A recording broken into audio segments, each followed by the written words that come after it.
Olá, muito bem-vindo você que acompanha o programa, que já é liderança absoluta na cidade de Carangola e em praças aí que o pessoal assiste pela web.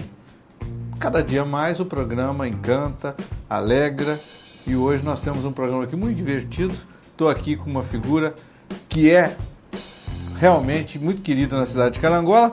Primeiro nome, Guanair Agripino Amorim.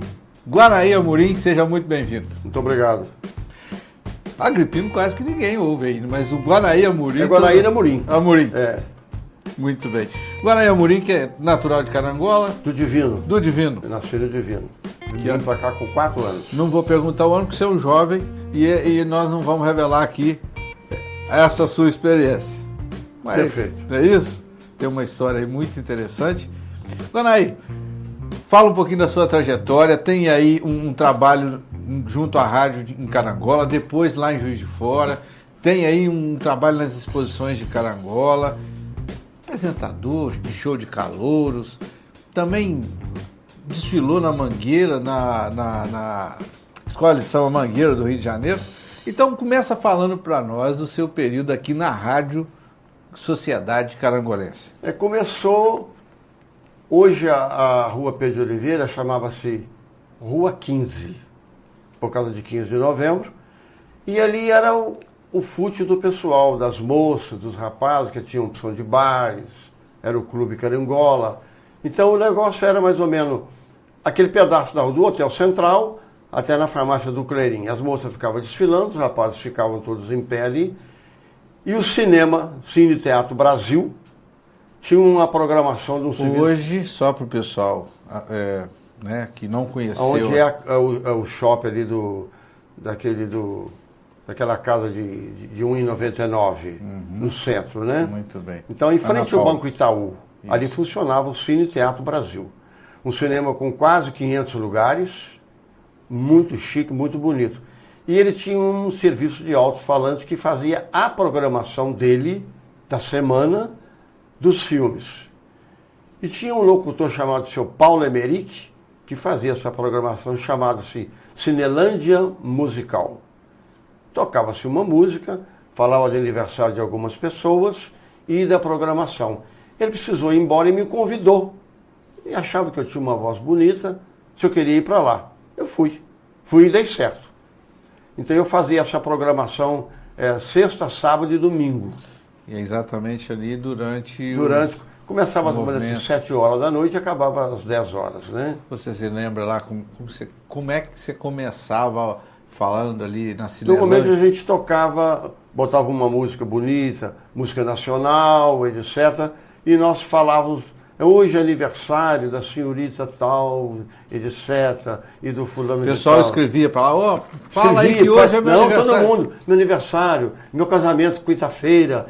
Então a gente, tendo as imitações, a gente falava, hoje, sábado vai casar o fulano com a ciclana e tal, nossos parabéns. Mas não se esqueça que sábado nós temos a programação do filme com Butler Lancaster e tal, etc. E o Bang Bang. A gente aproveitava aquilo, fazia a propaganda da pessoa e colocava uma música para o aniversariante, colocava uma música para as pessoas que... E eles também pediam as músicas? Pediam.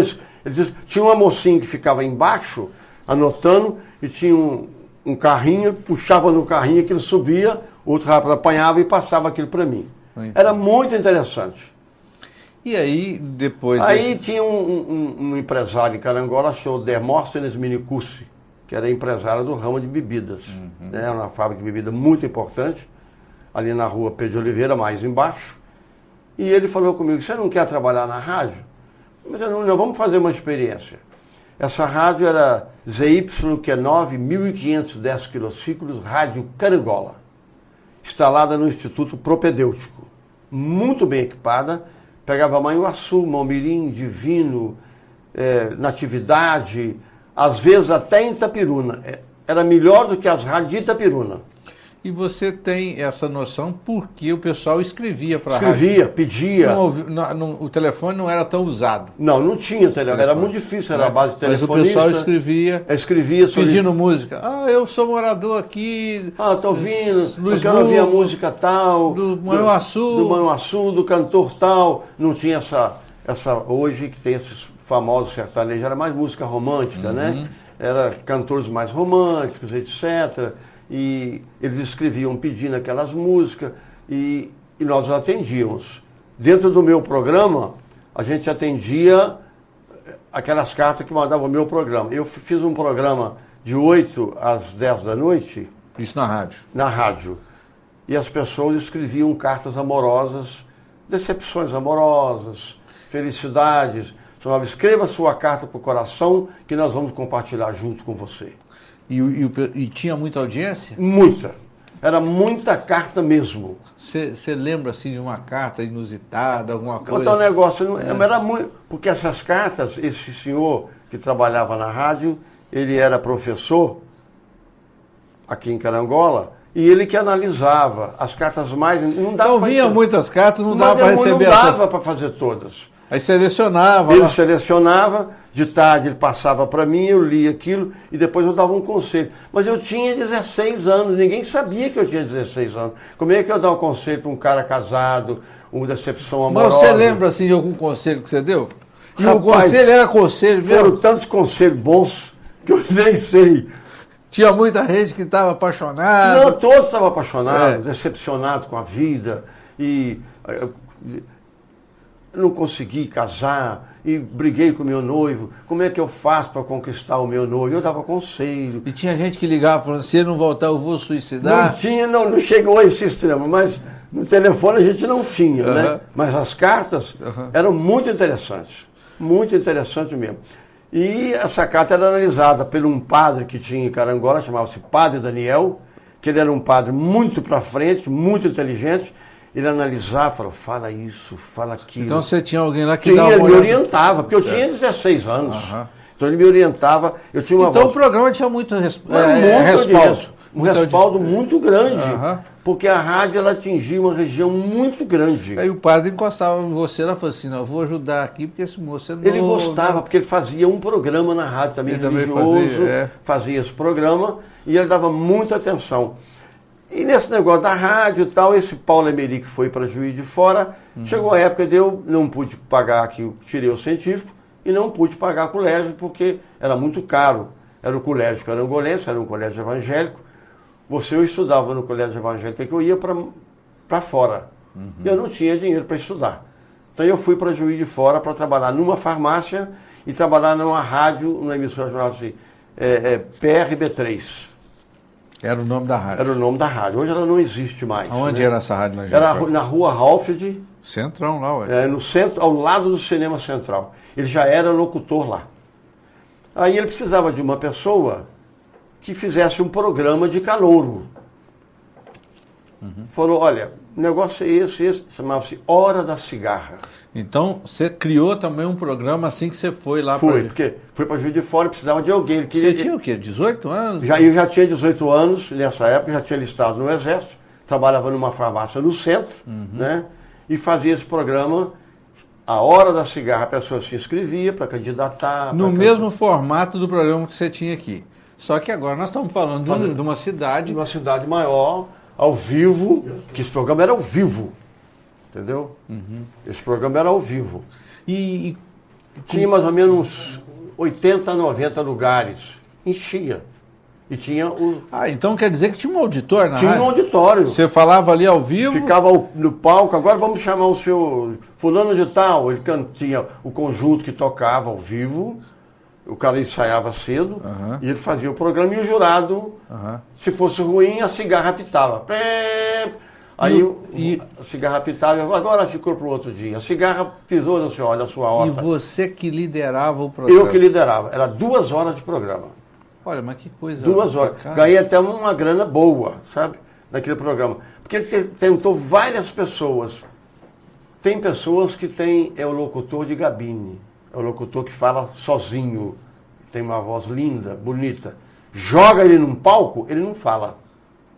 A hora que ele fica num palco, com 200, 300, 500, 1000 pessoas, ele tem um branco. O camarada tem que nascer. Tem que nascer com esse dom. Eu posso ter 5 mil, 10 mil, 30 mil, 40 mil, que eu dou, faço, não tem problema, é comigo mesmo.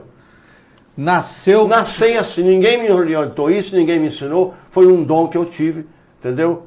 Isso é um dom. Quanto mais gente, mais animado eu fico. Mais coragem eu tenho para falar. Muito bem, Guanaí. Eu fico feliz de tê-lo aqui no programa. Realmente, você é uma dessas referências aqui, né? Você fez um programa aqui na cidade, depois foi para Juiz de Fora, um centro da Sem conhecer magnitude ninguém. que é Juiz de Fora. Perfeitamente. Jovem ainda. E aí você vai falar mais um pouco do que você fez aqui depois, nas festas, nas exposições de carnaval, que eu sei que tinha um show de calouros aqui que dava movimento. Nós precisamos, quem sabe, fazer um programa aqui de calouros na TV Carangola, né? Você que achar que a ideia é boa, você que está aí acompanhando, quer prestigiar, proposta está aqui, tem apresentador para o show de calouros, nós só estamos precisando do apoio, tá bom? Vamos combinar assim, enquanto eu vou ficar aqui e tomar um café com o Guanaí, você toma um café aí, mas nós voltamos já já.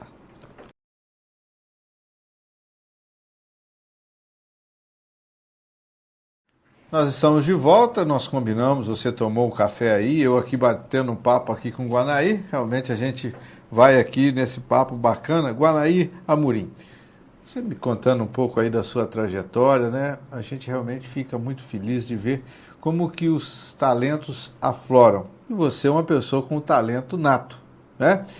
Não só apresentador de rádio, locutor de rádio, também apresentador de programas de rádio ao vivo. Guanaí, nunca surgiu uma oportunidade de televisão, assim, e para você sair de Juiz de Fora, ir para uma outra cidade? Apareceu a antiga TV Tupi, por intermédio de um carangolense que era cantor no Teatro Municipal, que era o Hélio Paiva, que uma pessoa que tinha uma admiração muito grande por mim, me levou para o Rio de Janeiro para fazer um teste, era lá na Urca.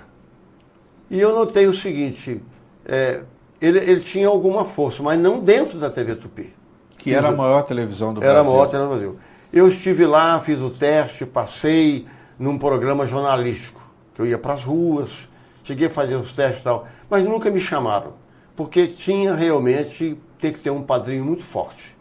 Então você chegou a fazer um teste? Fiz, fui lá umas 5 vezes. Que ano foi isso, Guanaí? Olha, rapaz, foi 1961.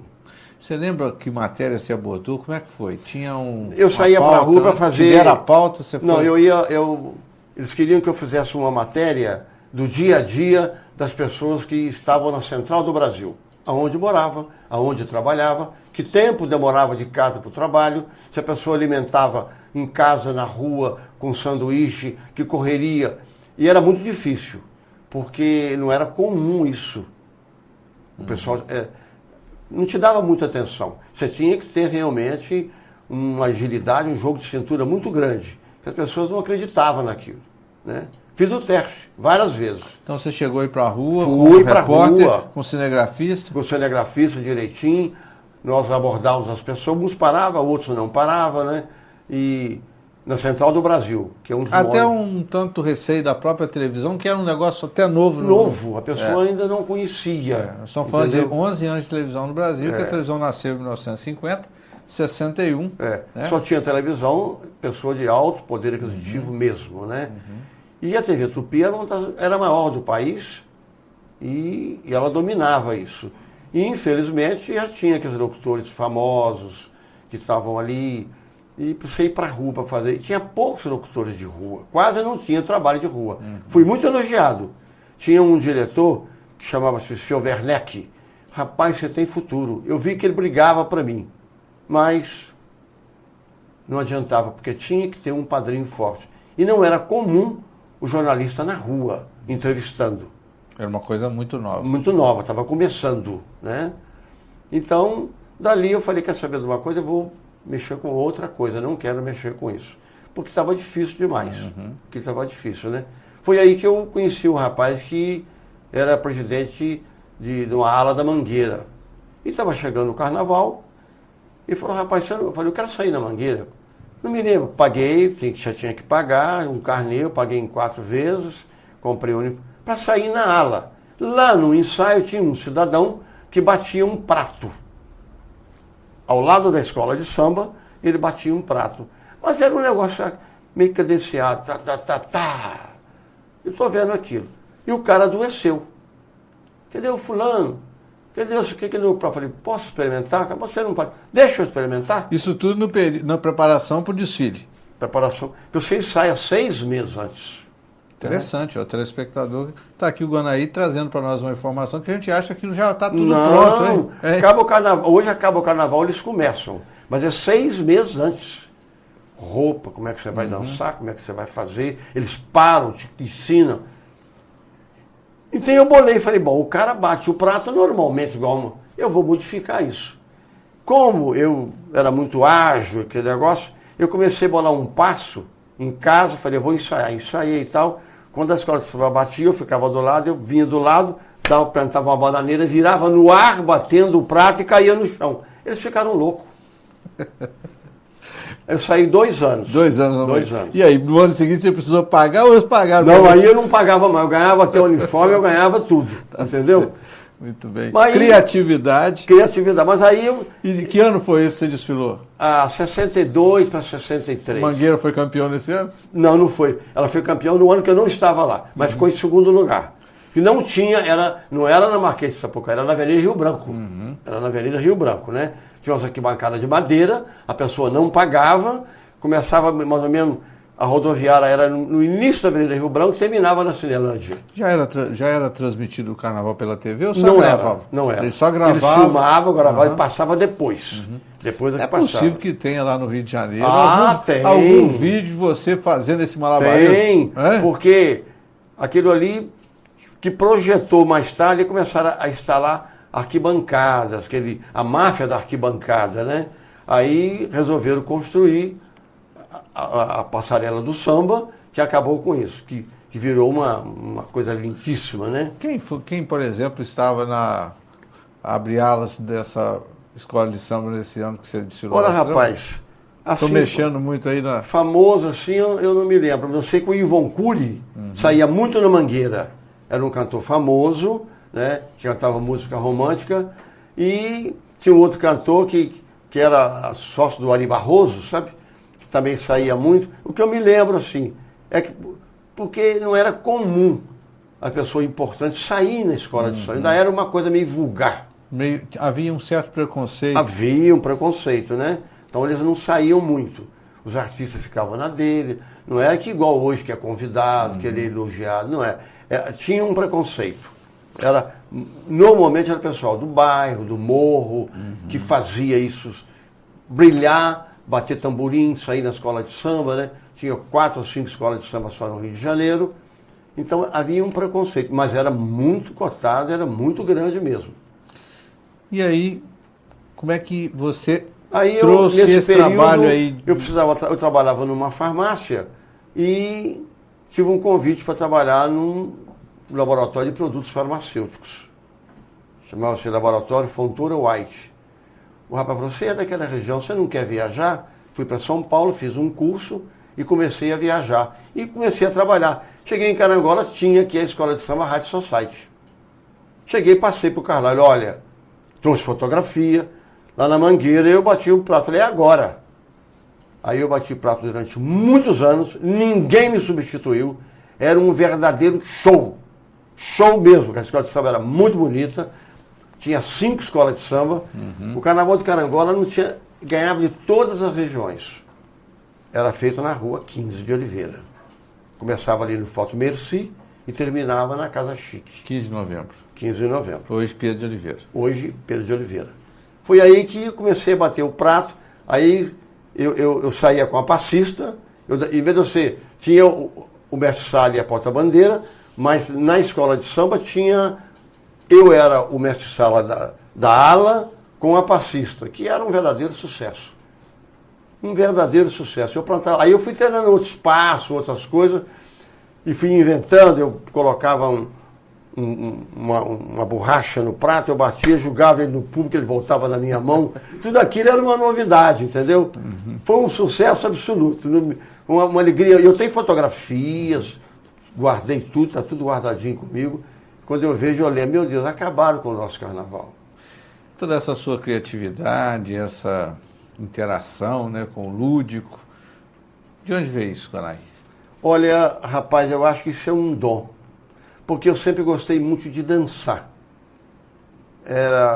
eu não bebo, nunca bebi na minha vida, dizia que eu estava bêbado, que fazia o que eu fazia só bêbado, né? E eu gostava de dançar. Fui para Juiz de Fora, num clube chamava-se Elite Clube, só de pretos, mas eu anunciava um desfile, fiquei amigo deles e lá eu aprendi a dançar tango. Isso em Juiz de Fora? Isso em Juiz de Fora. Então, aí eu descobri esse dom meu de palco, esse dom artístico de palco. Eu gostava de fazer isso.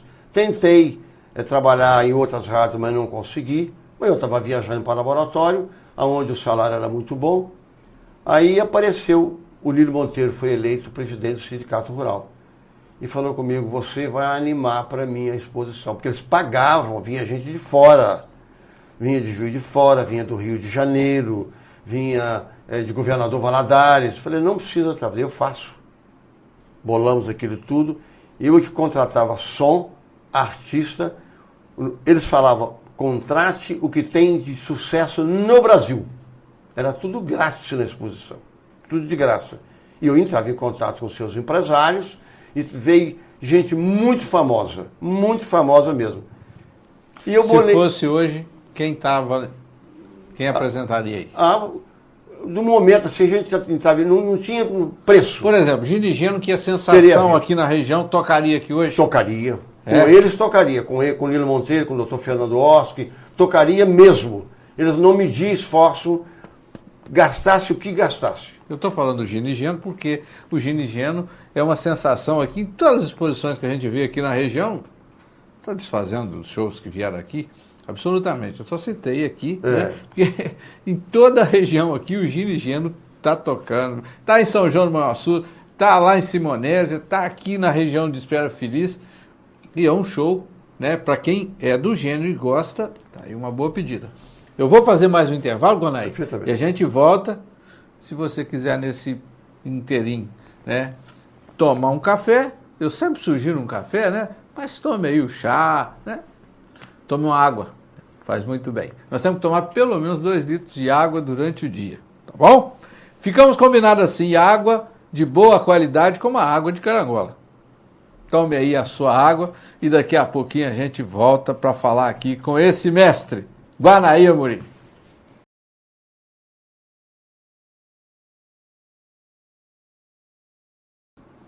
Então nós estamos de volta, hoje aqui o entrevistado, o Gonaí Amorim.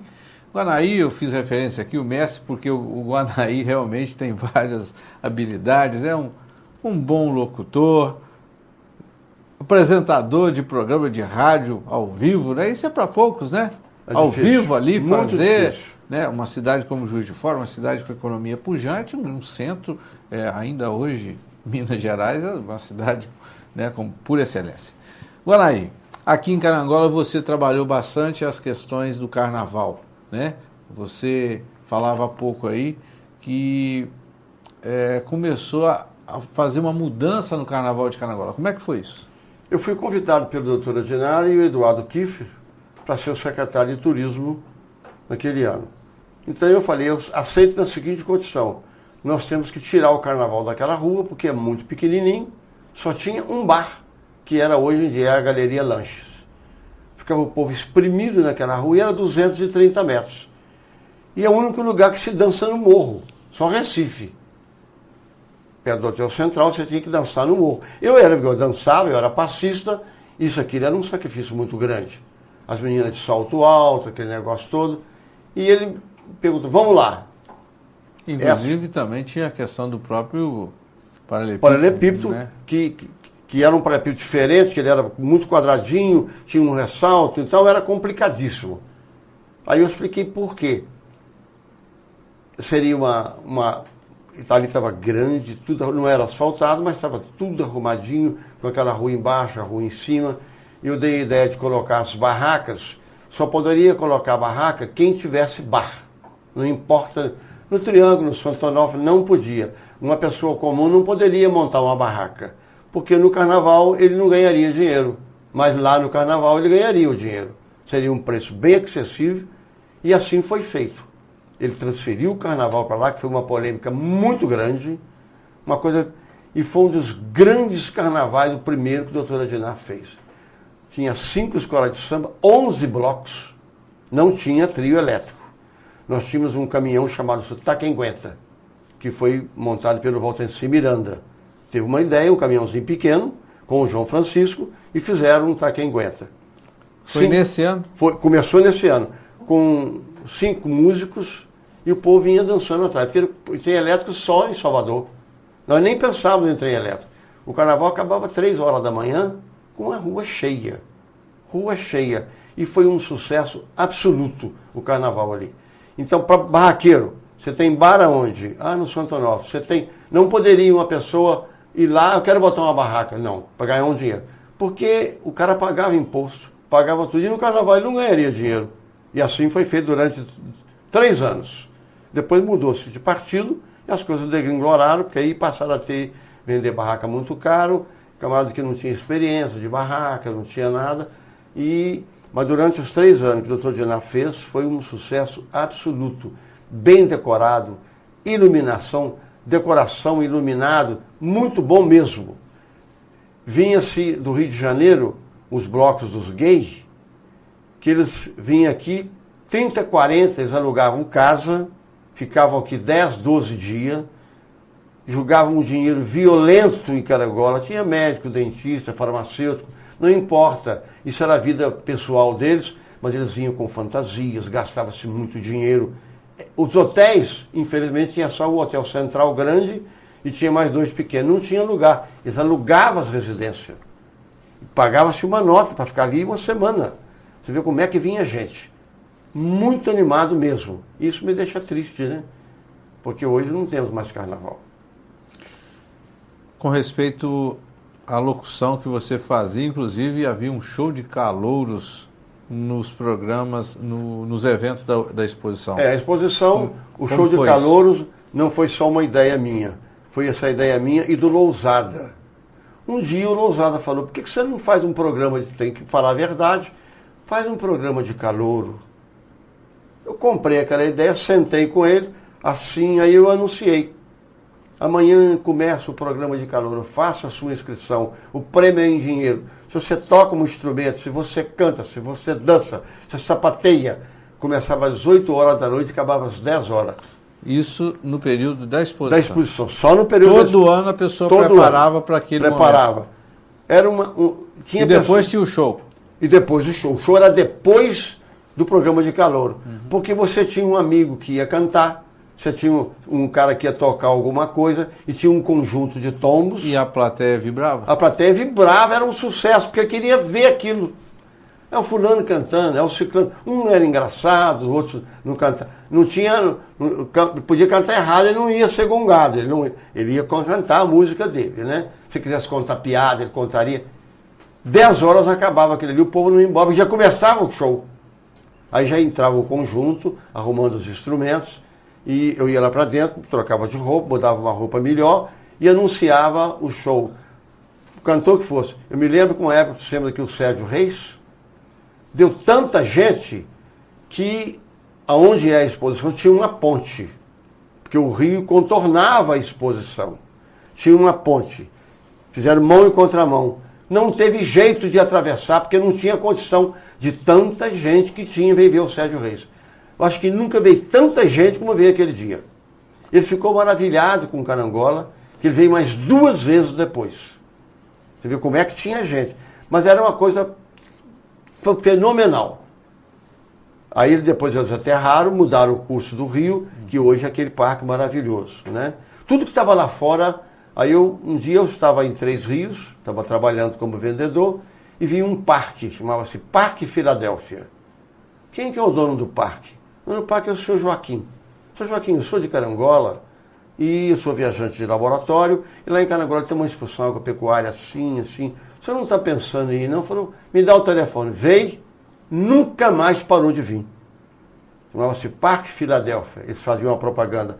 Parque Filadélfia, armado em Technicolor. Cor, era da roda gigante bonita naquela época, ele era todo em lâmpadas fluorescentes, era muito bonito. Nunca mais trouxeram outro parque. Até hoje? Até hoje é o Parque Filadélfia. E conheci um rapaz que trabalhava no consulado alemão. Ele falou, como é que é isso? Eu falei, exposição, assim. Então ele vinha para Carangola o consulado alemão pagava tudo, ele ficava em Canagola uma semana, uns 4 dias antes, filmava a cidade, os bairros, filmava as pessoas, filmava todo mundo com alta tecnologia da Alemanha. E passava lá na exposição de 6 até as 7h30.